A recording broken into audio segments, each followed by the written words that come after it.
मुस्लिम लीग नून के रहनुमा Talal Chaudhary news conference कर रहे हैं।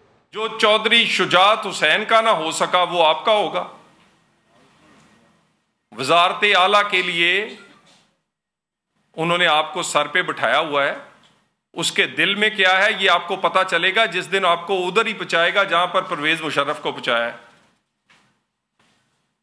और ये मसूफ इमरान खान फरमा रहे थे बहुत बड़ा ऐलान करूंगा। हमेशा शोबदाबाजी करके लोगों को पीछे लगाते हैं।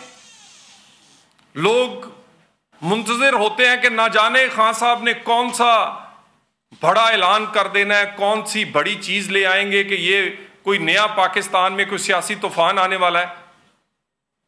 पूरे जलसे में कोई बड़ा ऐलान तो नहीं मिला। बड़ा जोर से खान साहब ने माफियां जरूर मांगी हैं, सफाइयां जरूर दी हैं, मुख्तलिफ वीडियोस दिखा के अपनी सफाइयां देते रहे हैं खान साहब। ये वाहिद पाकिस्तान का लीडर है जो इसलिए जिद्दोजहद कर रहा है कि एस्टेब्लिशमेंट का रोल होना चाहिए। इसको लाने के लिए पाकिस्तान की 75 साल में हर जमात ने इसलिए जिद्दोजहद की कि एस्टेब्लिशमेंट को न्यूट्रल होना चाहिए। मगर यह चाहता है कि एस्टेब्लिशमेंट को मेरे पीछे, मेरे गुनाहों को के पीछे खड़े होना चाहिए और मुझे इक्तदार तक पहुंचाना चाहिए। और खान साहब ने पहले तड़ियां लगाई कि मुझे इक्तदार में वापस लेकर आओ। पहले एस्टेब्लिशमेंट और फौज के गिरेबान को पकड़ते रहे और जब बात नहीं बनी तो अब पांव पड़ रहे हैं, सफाइयां दे रहे हैं, माफिया मांग रहे हैं। किसको याद नहीं इमरान खान? ये तो अभी ज्यादा दिन नहीं हुए। किसने कहा था मीर जाफर?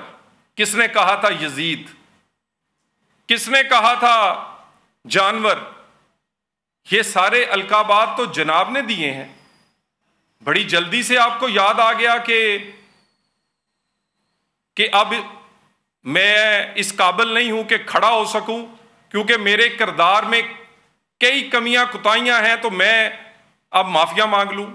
ये बात मीर जाफर सादिक कहने से शुरू हुई, एक्स वाई पे आई और एक्स वाई के बाद अब माफियों तक आ गई है।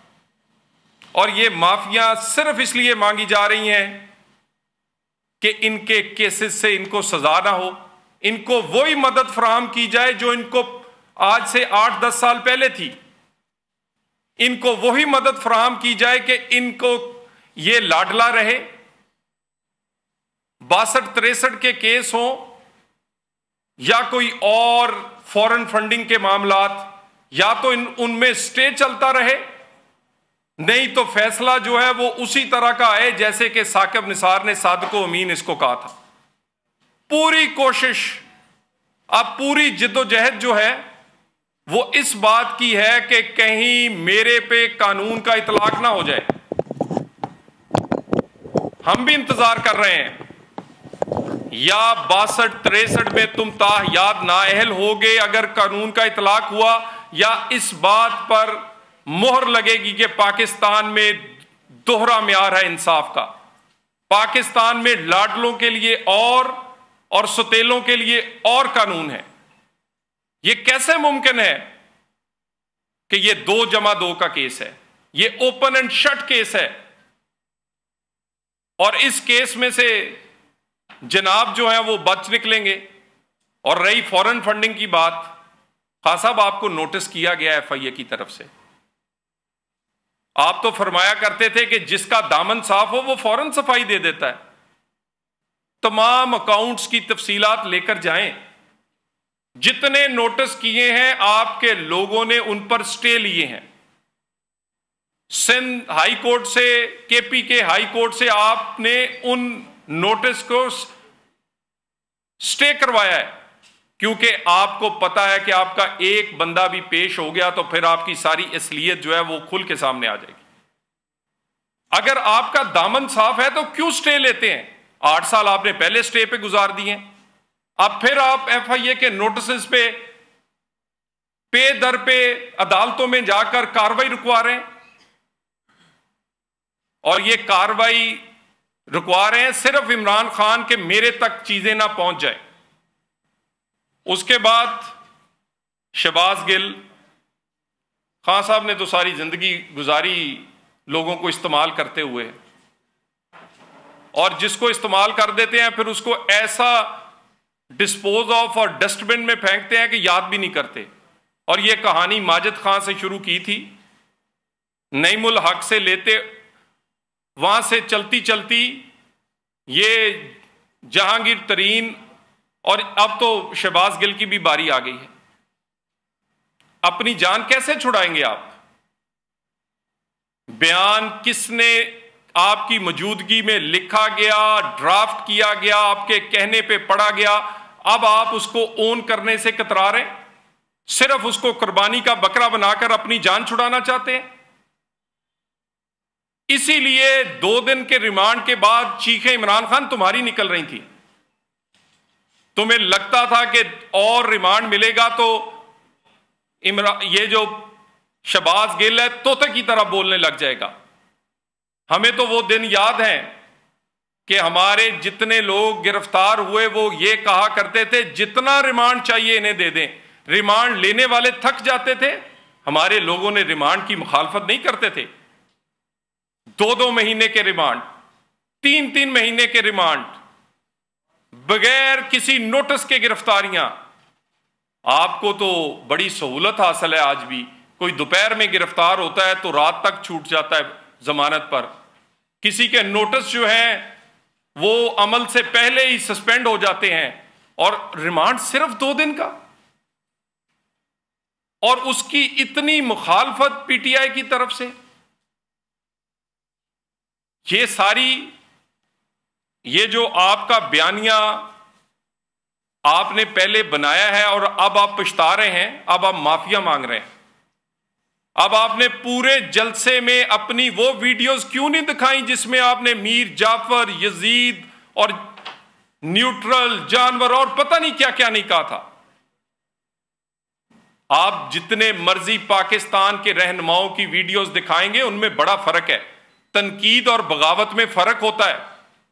तनकीद सबने की है, लेकिन बगावत और बदतमीजी और शोहदा के साथ जो सलूक आप लोगों ने किया है, ये जो उसकी इन्वेस्टिगेशन जारी है उसमें भी आपको बड़ी तकलीफ पहुंच रही है। उसमें भी आंटी पिंकी पीरनी के बेटे इस्लान खालिद जो हैं, वहां तक ये बात और फिर ये वहां पिंकी पीरनी तक पहुंचेगी। ये जो ट्रेंड चलाए गए हैं, ये दनिस्ता चलाए गए हैं, और ये वाले शहबाज गिल वाले जो मामलात हैं, इसको मंतकी अंजाम तक पहुंचाया जाएगा। ये किसी जमात का मामला नहीं है, ये पाकिस्तान का मामला है। और खान साहब बयान देने से पहले जरा जहन में रखें कि 2 दिन के रिमांड पर जो शहबाज गिल साहब ने इंकिशाफात किए हैं, किसी वक्त वो सुना भी दिए जाएंगे। तो इसीलिए आप उसके रिमांड की और उसकी मजीद कस्टडी की मुखालफत कर रहे हैं, और आप कहते हैं उस पर तशद्दुद हुआ है। वो इस वक्त पंजाब हुकूमत की कस्टडी में है, अडियाला जेल में है। वहां पंजाब हुकूमत के डॉक्टर्स हैं, वहां पंजाब हुकूमत की वो जेल है। अगर उस पर तशद्दुद हुआ है तो मेडिकल आप करवा सकते हैं। 48 घंटे से ज्यादा गुजर गए हैं, किसी को ये तौफीक नहीं हुई। बयान देते हैं कि जी बड़ा तशद्दुद हुआ है। भाई आपके कस्टडी में है, आप उस हुकूमत, पंजाब हुकूमत, पीटीआई की हुकूमत की जेल में है, क्यों नहीं करवाते? सिर्फ झूठ बोल रहे हैं आप। ये इन्हीं तमाम चीजों के साथ मैं एक दफा फिर आपका शुक्रिया अदा करता हूं। कोई अगर क्वेश्चन हैं तो मैं जवाब देने को। क्या इत्तलात हैं वफाक के पास अभी तक? जो मोबाइल चीज़ें थी शहबाज गिल की, वो अभी मिल चुकी हैं पुलिस को, और दूसरी कुछ अफवाहें गर्दिश कर रही हैं कि बनी गाला में मुलाकात हुई है शहबाज गिल की साबिक वज़ीर-ए-आज़म इमरान खान से। शहबाज गिल साहब को बगैर किसी के कहने पर रातों रात बी क्लास नहीं बल्कि वहां A+ क्लास दी गई है। माशाल्लाह उनके लिए कमरा, उनके लिए AC, उनके लिए अमला, उनके लिए खाने की डिलीवरीज हो रही हैं। ये सहूलतें उनको मुयस्सर कर दी गई हैं। और ये जो बार बार के अफवाहें हैं, इसके बारे में मैं अभी कुछ नहीं कहता, लेकिन ये मैं बता दूं कि टेलीफोन तो खैर बाद की बात है, टेलीफोन से बहुत ज़्यादा शवाहिद पहले ही मौजूद हैं। और 2 दिन 48 घंटे में जो पुलिस कस्टडी में रहे हैं, अभी तो उसकी बहुत सारी चीज़ें जब सामने आएंगी तो लोगों की आंखें खुल जाएंगी कि चीफ ऑफ स्टाफ ने क्या क्या कारनामे और करतूत जो है खान साहब के बयान किए हैं। Thank you very much. Muslim League Noon के रहनुमा तलाल चौधरी प्रेस कॉन्फ्रेंस कर रहे थे। उन्होंने ये कहा कि शहबाज गिल पंजाब हुकूमत की जेल में है, तशद्दुद हुआ तो मेडिकल करवा दें। रिमांड के दौरान दिए गए शहबाज गिल के बयानात सुना भी देंगे। शहबाज गिल के मामलात को मंतकी अंजाम तक पहुंचाया जाएगा।